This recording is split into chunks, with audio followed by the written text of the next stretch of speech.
Which of the following can be inferred from the passage? Option A. The students educated in the state sector were open towards studying modern disciplines.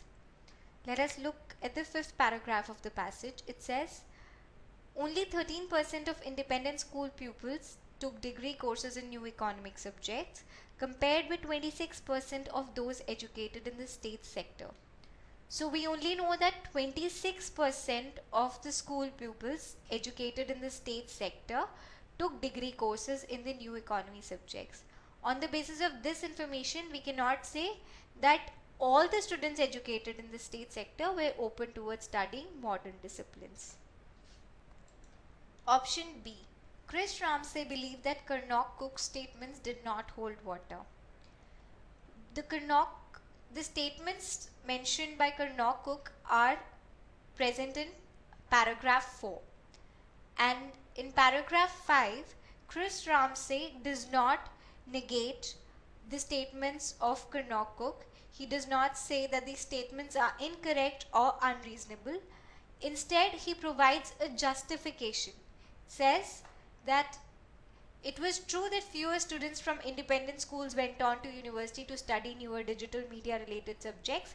However, all commentators agree that the most important thing is not what you study at university, but that the student is passionate about their discipline.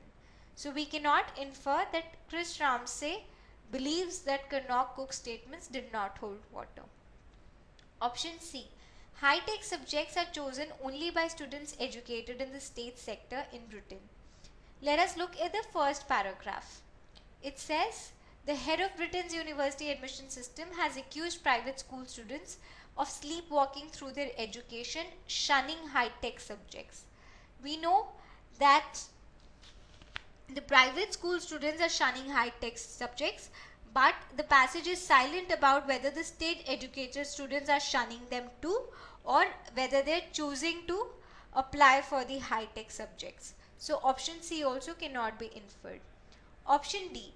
The independent school head teachers were worried that the students might not be able to get through certain universities of Britain. Let us look at the last paragraph. It says, Karnok Cook reassured the independent school heads that their pupils would still be able to gain places at leading universities despite the recent increase in state educated pupils applying. So we can definitely infer that the independent school head teachers were worried that due to the recent increase in state educated pupils applying, their pupils or students may not be able to gain places at leading universities of Britain.